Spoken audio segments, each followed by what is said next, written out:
ये जो ममता बनर्जी के सांसद हैं, ममता बनर्जी के जो विधायक हैं, इनके जितने भी नेता मंत्री जो भी हैं, इनके पास ना तो कोई सोच है, ना कोई नैरेटिव है, ना कोई आइडियोलॉजी है। गुंडागर्दी की राजनीति एकदम पूरा माफिया और क्राइम की राजनीति में परिणत हो गया, उसमें कन्वर्ट हो गया। और बंगाल में अब पॉलिटिकल नैरेटिव की पॉलिटिक्स होगी, आइडियोलॉजी की पॉलिटिक्स होगी, रूल ऑफ लॉ होगा। अभिषेक बनर्जी खुद एक बहुत बड़ा क्रिमिनल है, वो अभी भी क्रिमिनल है, उसकी सजा होना बाकी है। बंगाल की जनता ने तृणमूल कांग्रेस को एकदम जड़ से उखाड़ के फेंका है। तो ये किस तरह का राजनीतिक भरोसा है जो चुनाव से पहले तक तो इतना था कि 29 में आप उनको प्रधानमंत्री देख रहे थे और चुनाव हारते से ही आपने पार्टी बदल ली। ममता बनर्जी जैसे ही खत्म हुई, ये सब लोग उसको छोड़ के भागेंगे, क्योंकि अलीबाबा 40 स्टोर थे। ममता बनर्जी जमीन से उठी थी और अब वो उठ गई। हम्बा हम्बा रम्बा रम्बा कम्बा कम्बा। और हिंदुओं के ऊपर कितना आक्रमण उसकी पार्टी कर रही है, उसके गुंडे कर रहे हैं। और इस्लामिक रेडिकल जिहादी मानसिकता ने जिस तरह से बंगाल को पकड़ लिया था, उन लोगों ने आक्रमण किया है। बंगाल की जनता देखना चाहती है कि अगर अभिषेक बनर्जी के ऊपर अंडे गिरे हैं, शाहजहां और जहांगीर जेल में गए हैं, तो फिराद हकीम को भी जेल होना चाहिए। अगर चाहती है कि टीएमसी का थोड़ा बहुत नामो निशान बाकी रहे।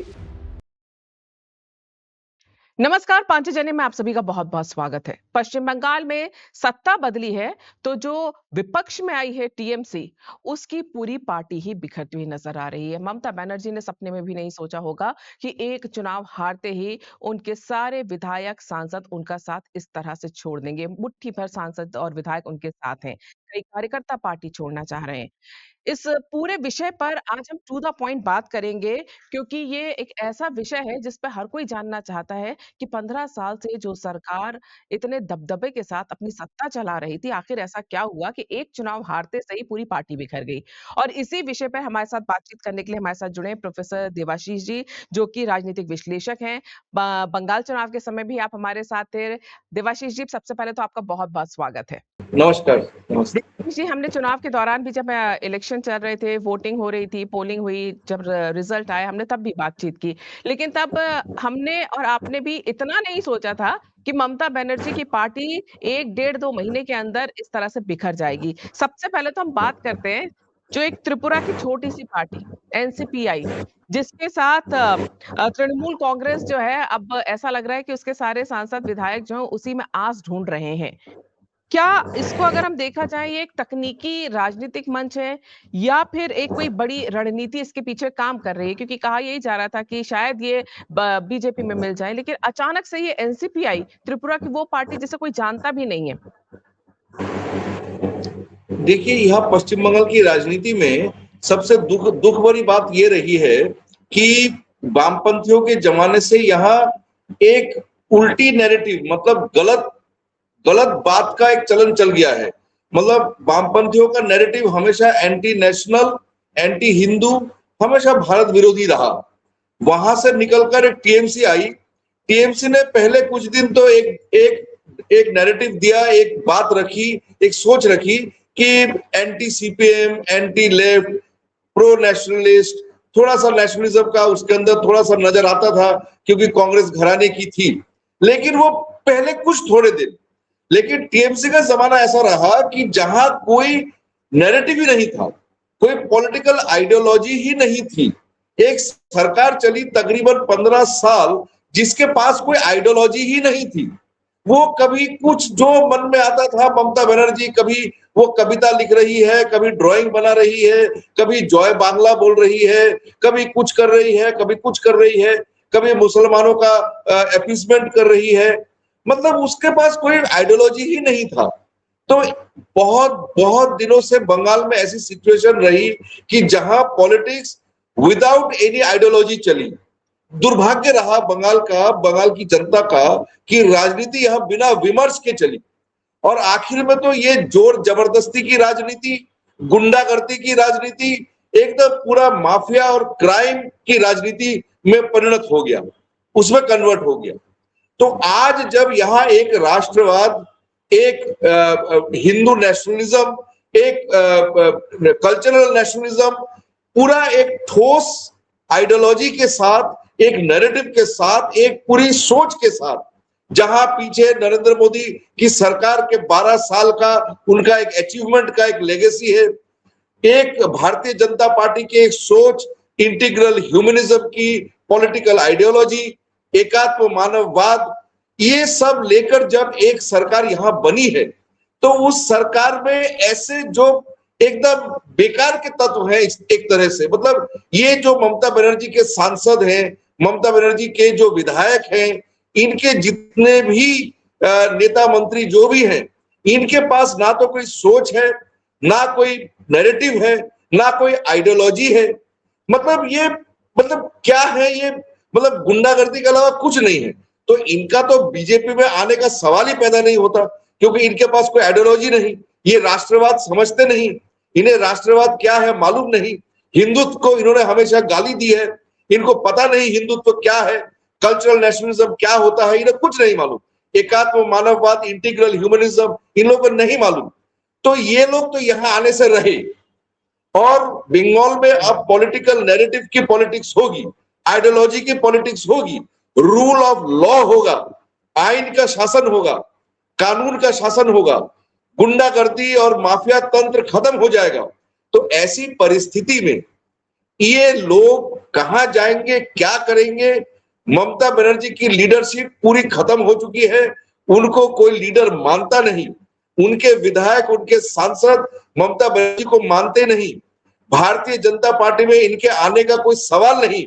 तो ऐसी परिस्थिति में शायद ये ईश्वर की ही इच्छा है, या भारतीय गणतंत्र में एक हमारे पास एक मौका है कि ये जो ममता बनर्जी के सांसद और विधायक हैं, ये कम से कम थोड़े दिन अपने आप को सुधारे, राजनीति कैसे होनी चाहिए, पार्लियामेंट्री डेमोक्रेसी क्या है, कम से कम इसको समझे। और इसलिए एनसीपीआई हो या कोई भी दूसरा संगठन दल हो, वहां ये लोग पहले थोड़ा सा सीख ले, समझ ले कि एक्चुअल में पॉलिटिक्स कैसे करनी चाहिए, कैसी होनी चाहिए। उसके बाद देवाशीष जी, एक चीज यहाँ पर मैं आपसे पूछना चाहूंगी कि जिस तरह से हमने देखा, आपने खुद ही बताया कि टीएमसी की कोई अपनी आइडियोलॉजी नहीं थी, और जिस लोग भी जो उनके साथ जुड़े वो शायद सत्ता के लालच में जुड़े थे। अब ये जो अलग हुए हैं और ये जो एनसीपीआई में अपनी एक अलग पार्टी बनाने की कोशिश कर रहे हैं, बिना किसी विचारधारा के एक राजनीतिक पार्टी को खड़ा करना, क्या ये दूर तक चल पाएगा? इसमें नेतृत्व क्या होगा? और दूसरी बात मैं आपसे ये भी समझना चाहूंगी कि जो ये ममता बनर्जी की चुनाव हारते से ही पार्टी टूटी है, क्या ये नेतृत्व का संकट हम इसे मानेंगे, लीडरशिप का संगठन है, या वाकई में जो दिख रहा था वो था नहीं, यानी अंदर असंतोष बहुत था और ये लोग मौके का इंतजार कर रहे थे? इस पूरे घटनाक्रम को आप कैसे देखते हैं? पार्टी के अंदर असंतोष था, क्योंकि पार्टी पूरा क्राइम के रास्ते पर निकल चुकी थी। हमारे यहाँ बंगाल की जो भारतीय जनता पार्टी की लीडरशिप है, पार्टी के जो प्रेसिडेंट हैं, उन्होंने भी इस बात को कहा है कि सारे तृणमूल खराब नहीं थे, तृणमूल के अंदर भी कुछ राष्ट्रवादी लोग थे, क्योंकि all said and done Congress घराना, कांग्रेस बैकग्राउंड की थोड़ी सी विचारधारा, थोड़ा सोच ये लोग रखते थे। पुरानी कांग्रेस जो सच में राष्ट्रवादी थी, ये सोनिया गांधी, ये विदेशी कांग्रेस नहीं, भारतीय कांग्रेस जो राष्ट्रवादी कांग्रेस, उसकी थोड़ी सी विचारधारा थी। तो वैसे कुछ थोड़े से लोग भी हैं, लेकिन अंदर संतोष इसलिए था क्योंकि ममता बनर्जी की लीडरशिप पूरी तरह से क्राइम में निमज्जित हो चुकी थी, पूरा क्राइम में घुस चुकी थी। अभिषेक बनर्जी खुद एक बहुत बड़ा क्रिमिनल है, वो अभी भी क्रिमिनल है, उसकी सजा होना बाकी है। तो अभिषेक बनर्जी और ममता बनर्जी की लीडरशिप को नहीं मान रही थी पार्टी, नहीं मान रही थी, क्राइम की वजह से, अपराध की वजह से, और विचारधारा का जो अभाव है उसकी वजह से पार्टी के अंदर दुनिया भर के जितने भी लोभी, लालची और जितना भी मतलब फायदा लूटने वाले जितने भी तत्व हैं, जो लूट खसोट में विश्वास रखते हैं, अधिक से अधिक ये लोग घुस चुके थे। तो आज की परिस्थिति ये है कि जब शुद्धिकरण, एक तरह से बंगाल का शुद्धिकरण हो रहा है, तो ये लोग अब धीरे धीरे इनकी या तो सजा होगी या ये राजनीति से दूर जाएंगे। विचारधारा की राजनीति फिर से शुरू हुई है पश्चिम बंगाल में, और इस हालत में ये जितने भी सांसद और विधायक हैं, ये लोग थोड़ा सा अपने आप को बचाना भी चाहते हैं, क्योंकि ये लोग कमोबेश कम ज्यादा सबने कुछ ना कुछ क्राइम किया है, कोई ना कोई अपराध में ये सब लिप्त है। जितने बड़ा लीडर हो टीएमसी का, कुछ ना कुछ क्राइम में वो लिप्त है, तो अपने आप को बचाने की भी एक मंशा है। सोच रहे हैं कि किसी तरह कोई इनको प्रोटेक्शन मिल जाए, लेकिन इसकी संभावना नहीं है। इन लोगों की सजा होना तय है। आपको लगता है कि जी। जो बंगाल की जनता है वो भले ये पार्टी बदलने एक नई पार्टी बना ले, लेकिन तृणमूल कांग्रेस में रहते हुए जिस तरह से इन्होंने ये कह सकते हैं जो आप अपराध की बात कर रहे हैं या जिस तरह की व्यवस्था वहां अराजक बन गई थी, उसमें एक तरह से साथ दिया था, क्या जनता ये भूल जाएगी पार्टी बदलने से या चेहरा बदलने से? जनता बिल्कुल नहीं भूलेगी, जनता बिल्कुल नहीं भूलेगी। ये भारतीय जनता पार्टी की जो लीडरशिप है उनको भी समझना चाहिए। ठीक है, अच्छी टीएमसी बुरी टीएमसी का अगर कोई मैकेनिज्म है कि जहां ये तय हो जाए कि अच्छा टीएमसी बुरा टीएमसी का अगर कोई तरीका है इसको तय करने का, तब तो ठीक है। लेकिन अगर तरीका नहीं है तय करने का, तो पूरी टीएमसी के साथ किसी तरह का भी कोई मेल जोल बंगाल की जनता बर्दाश्त नहीं करेगी।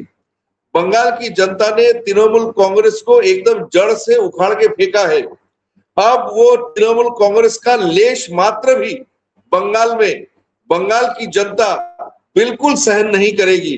भारतीय जनता पार्टी को लीडरशिप को यहाँ बहुत सावधानी के साथ, बहुत समझदारी के साथ और बंगाल की जनता की नब्ज को पहचानते हुए बंगाल की जनता क्या चाहती है उसको मानकर, उसको समझकर, उसको साथ लेकर चलना पड़ेगा। जी जी, एक सयानी घोष आपको याद है ना, मक्का मदीना वाली, उन्होंने तो बोल दिया था चुनाव के दौरान कि 2029 में ममता बनर्जी प्रधानमंत्री तक बन जाएंगी, और जैसे ही ममता बनर्जी चुनाव हारती हैं उन्होंने ऐसा यू टर्न लिया कि बागी सांसदों में वो भी शामिल हो गई। अब उन्हें शायद ममता बनर्जी पे विश्वास नहीं रहा। तो ये किस तरह का राजनीतिक भरोसा है जो चुनाव से पहले तक तो इतना था कि 29 में आप उनको प्रधानमंत्री देख रहे थे और चुनाव हारते से ही आपने पार्टी बदल ली।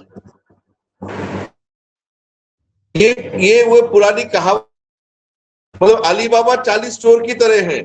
मतलब जैसे ही मुखिया खत्म हुआ, ममता बनर्जी जैसे ही खत्म हुई, ये सब लोग उसको छोड़ के भागेंगे, क्योंकि अलीबाबा 40 चोर थे, ये लोग चोर डाकू थे। तो ममता बनर्जी प्रोटेक्शन अब देने की हालत में नहीं है। ममता बनर्जी इनको अब नहीं बचा सकती, क्योंकि वो खुद अब उसको खुद सजा होगी। तो ये सजा से बचने के लिए वो इस तरह कर रहे हैं, क्योंकि ममता के साथ रहना और तृणमूल में रहने का मतलब है कि अब उनको भी सजा का भागीदार होना पड़ेगा।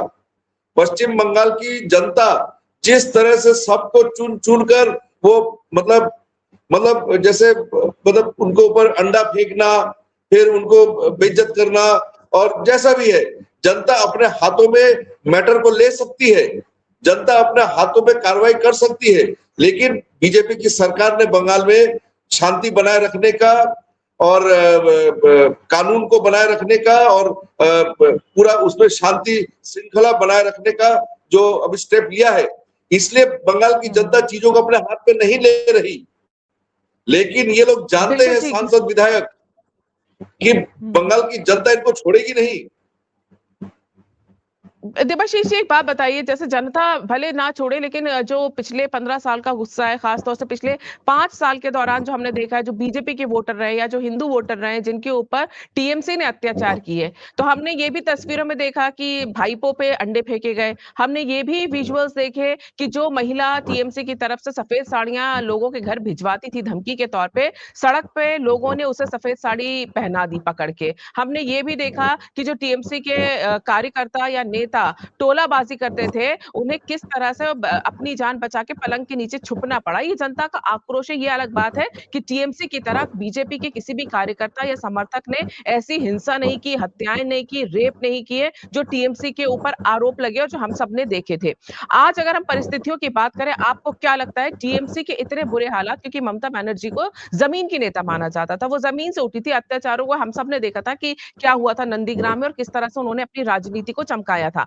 आज ये हालत हो गई है कि कोई उनके साथ खड़ा नजर नहीं आ रहा है। उनकी इस हालत के पीछे कहा यही जा रहा है कि अभिषेक बैनर्जी सबसे ज्यादा जिम्मेदार है। आपको क्या लगता है, क्योंकि आपने बंगाल में रहकर अभी बहुत करीब से सब कुछ देखा है? ममता बनर्जी जमीन से उठी थी और अब वो उठ गई, क्योंकि अभिषेक बनर्जी ने पूरा पूरा मतलब पॉलिटिकल कल्चर, जो थोड़ा बहुत भी जो कल्चर बाकी था पॉलिटिक्स में, थोड़ी सी जो भद्रता, बंगाली का जो भद्रता होती है, बंगाली भद्रता और थोड़ी सी भी शराफत या क्या बोलेंगे उसको, न्याय नीति बोध, मतलब प्रिंसिपल्स राजनीति में जो थोड़ा सा भी जो बचा था, वो भी अभिषेक बनर्जी ने खत्म कर दिया। Abhishek Banerjee pure out and out एक क्रिमिनल है।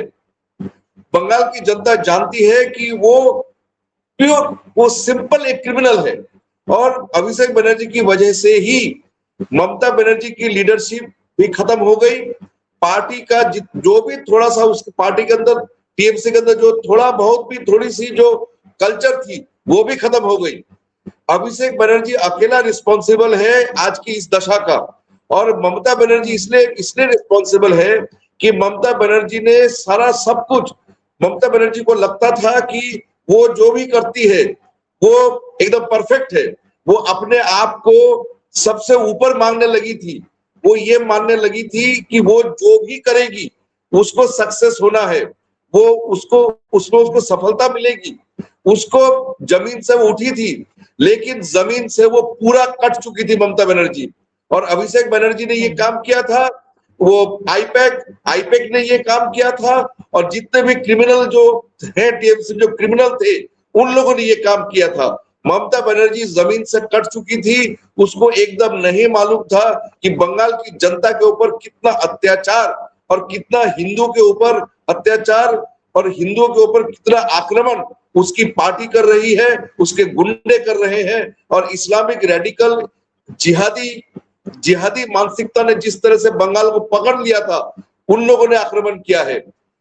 अभी बंगाल की जनता देखना चाहती है कि अगर अभिषेक बनर्जी के ऊपर अंडे गिरे हैं, शाहजहां और जहांगीर जेल में गए हैं, तो फिराद हकीम को भी जेल होना चाहिए, और जितने भी नजरुल है और जितने लीडर जो है तृणमूल कांग्रेस के, जो तकरीबन 80% 90% जिहादी हैं, एंटी नेशनल हैं, उनकी भी सजा होनी चाहिए।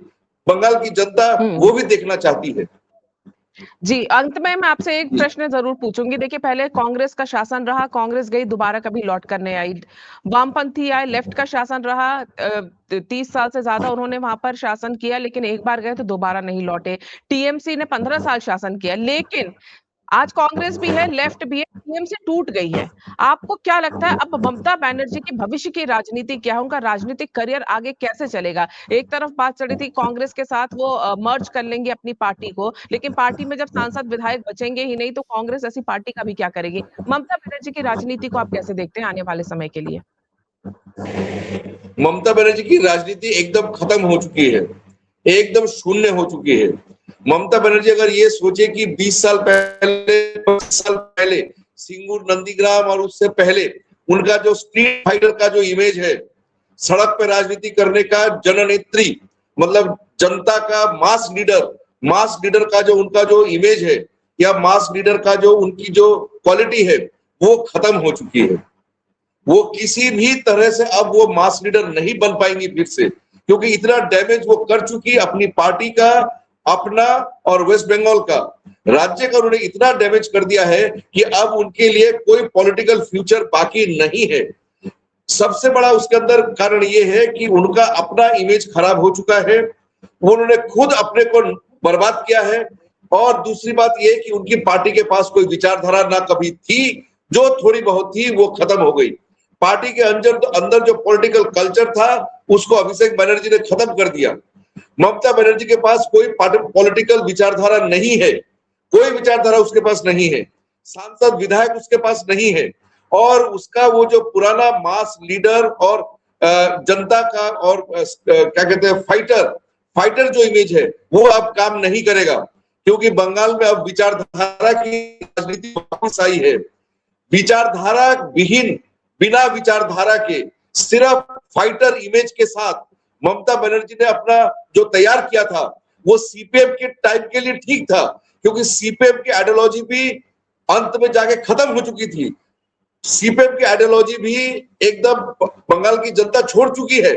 पार्टी है लेफ्ट की आइडियोलॉजी जो रहनी है थोड़ी बहुत, जितना होना चाहिए उतना ही है, लेकिन लेफ्ट की आइडियोलॉजी मार्क्सिज्म अब खत्म हो चुका है बंगाल में। तो एकदम फॉल्स आइडियोलॉजी, सीपीएम की फॉल्स आइडियोलॉजी के अगेंस्ट ममता का इमेज फिर भी थोड़ा बहुत काम कर गया था उस समय, लेकिन अब जो राष्ट्रवाद की जो लहर अब बंगाल में चली है, पॉजिटिव आइडियोलॉजी की और कल्चरल नेशनलिज्म की, हिंदुत्व की विचारधारा ने जिस तरह से बंगाल में जगह बनाई है, यहाँ स्ट्रीट फाइटर का इमेज भी काम नहीं करेगा, स्ट्रीट फाइटर का मास लीडर का इमेज भी काम नहीं करेगा, क्योंकि यहाँ विचारधारा की लड़ाई विचारधारा से होने वाली है। तो इसीलिए ममता बनर्जी का कोई पॉलिटिकल फ्यूचर नहीं है। हाँ, अगर वो थोड़ा सा अपना पार्टी को बचाना चाहती है, अगर चाहती है कि टीएमसी का थोड़ा बहुत नाम और निशान बाकी रहे, तो उसको अभिषेक बनर्जी को पार्टी से निकालना पड़ेगा। ममता बनर्जी अगर अभिषेक बनर्जी को पार्टी से निकालती है और पब्लिकली माफी मांगती है, अभिषेक बनर्जी की सजा वो खुद अगर मांगे कि हाँ अभिषेक बनर्जी को सजा होनी चाहिए और जनता से माफी मांगे, तो शायद 0.5% चांस है, 1% चांस है कि टीएमसी रह जाए। नहीं तो पश्चिम बंगाल में टीएमसी बोल के कोई चीज नहीं रहेगी। ममता बनर्जी का कोई पॉलिटिकल फ्यूचर यहाँ बाकी नहीं है।